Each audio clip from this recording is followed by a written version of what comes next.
Hey everybody, this is Mark from Dice Monkey, and today in the mail, I got the Monster Manual. Let me adjust that so you're not getting the glare. Yes, the Monster Manual is here. It's coming out apparently this Friday at all the premium stores, and then Friday after that at other stores. So this cover is the same as the previous two, where you've got the glossy um, main part, and then the back is half glossy and half matte. Um, right along the spine there, it's the same as the other two, so that should look really nice on the shelf with the other books. I did like how in fourth edition how there was that really each edge was a bit evocative, indicating what was inside the book, and unfortunately these ones don't have it, but they are going to look really solid on the shelves, I think. So I really like it. The cover's got a beholder. It's fighting a dwarf, and then down there, I can't tell if that guy is running away or if he's attacking some other monster, because up there in the top corner you can see the giant bats flying in overhead. So maybe he's fighting something else. I don't know. Um, the first piece of art right on the inside is really, really nice. It looks like a bronze dragon. Um, they go through all the different, like, what is a monster and all of its stats and stuff. But they also have a section that's where do monsters dwell, and they sort of cover all the different environments that monsters exist in and give a bunch of different ideas for what you could do with the monsters in these different locations, which is pretty cool because basically each of these bullet points here is an entire adventure in and of itself. They go through and talk about size categories and types and basically everything that anybody from previous editions will understand, but for those who don't, basically just breaks down all the pieces of a monster and how they're useful and what skills are and what different vulnerabilities and immunities and senses and stuff, what all that means. They also go through and cover the experience point stuff, how the challenge ratings work.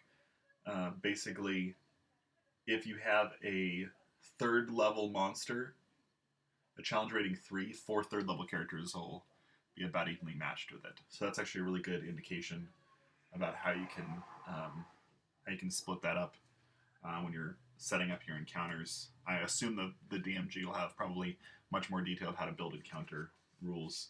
They have this whole like legendary creature section, which is pretty cool. Basically, big tough monsters get legendary actions that are big, amazing actions they get to do, kind of like daily powers for fourth edition. And then there's also these lair effects. So inside a monster's lair that's a legendary monster, they get all these different legendary effects that they get to use. And then also there's extra effects for like stuff that happens in a region. So like once I'll be flipping through, and once we get to Beholder, I'll show you one of the ones that's in there. It jumps right off the bat, right with the Aarakocra, which I think is appropriate because everybody always talks about the Aarakocra being the very first creature. It looks a lot cooler this time around. It's actually got basically looks like a bird person instead of some of the weird things they looked like in the past. Aboleths are legendary, so they've got all kinds of different things.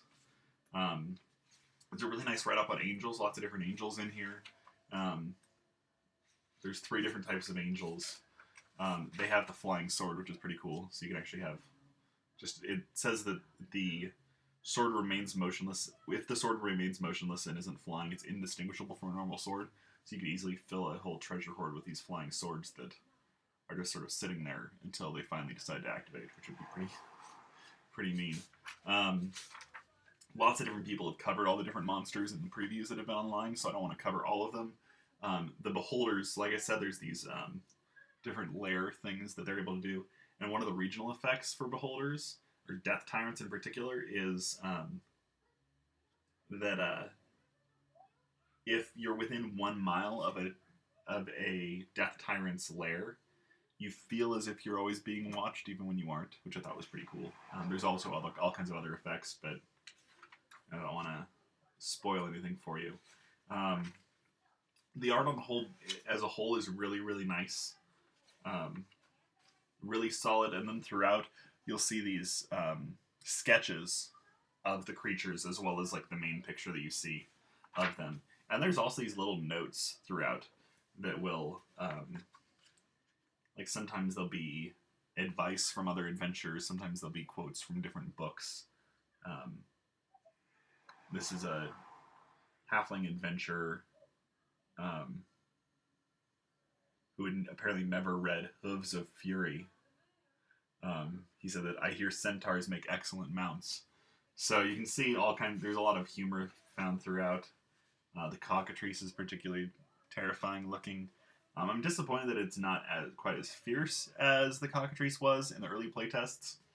In the early playtests, the cockatrice, if it looked at you and you failed to save, you were turned to stone forever. Now it's been reduced to being you're petrified for 24 hours if you fail a couple of rolls in a row. Um, they talk about a lot of different settings and different characters in there. So like they have the Death Knight here, and they talk about Lord Soth from the Dragonlance and Ravenloft setting, and so they give his whole background. So you can easily use the Death Knight there to represent Lord Soth. They cover, I'm not going to say this right,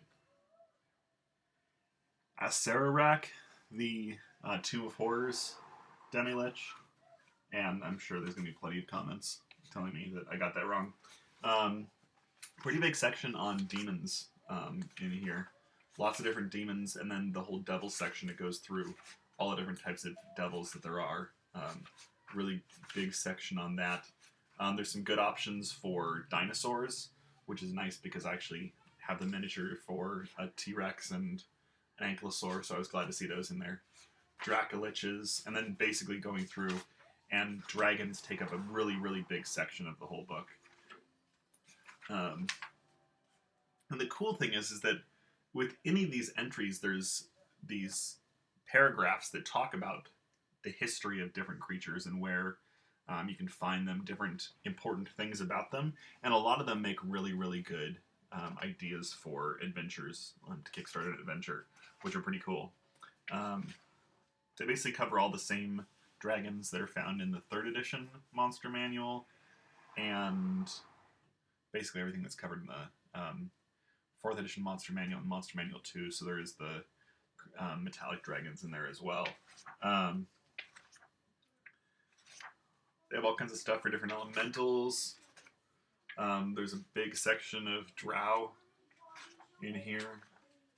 The Gale of Dur made me really happy to see because it's able to animate other boulders in the area, so you could actually have this whole like horde of boulders that are attacking you.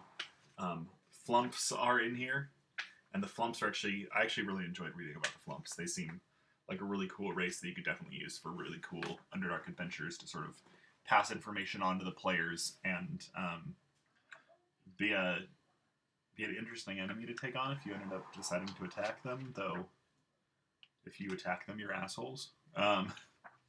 So all kinds of golems and gricks and helmed horrors. Basically, it does a really good job of covering all your basic monsters. It's a really cool entry on the werewolf. I think it's the werewolf. Yeah, the werewolf here. Apparently there's a company of former adventurers who were all bitten and turned into werewolves and now are like stalking the woods off in the realm. It actually doesn't say which setting it's supposed to take place in, so you can use it for any setting. But I kind of like the idea of you having this whole group of adventurers who have all gone evil and werewolfy, and having your group of adventurers have to take them down. They do have some of the creatures from Planescape in here, which I thought was cool. The Modrons are really awesome. There's some really cool art for them in there. They're definitely something that they're really low in their challenge rating, so you'd want to use them probably. I don't even know how you use them because usually you aren't going into other planes until higher levels. But I'm sure some players out there will be able to start using it right off the bat. I know that I'm going to be having my players jump into the planes pretty early on, so that'll be interesting to incorporate them in there. The piece of art for the shadow is really creepy. You can see there, which I really liked. there's a really big selection of monsters in here. I'm pretty happy with what they've got. Because of course the Tarrasque ends up taking up 2 pages here, and most of one of the pages is just its stat block, which I thought was cool. It does have the Thri-kreen in here, so you've got some Dark Sun stuff in here as well. So it looks like they've covered pretty much all the bases. They have a section of player characters as vampires, and they do talk about Strahd. So you got some Ravenloft stuff in there right off the bat. And then once you get to the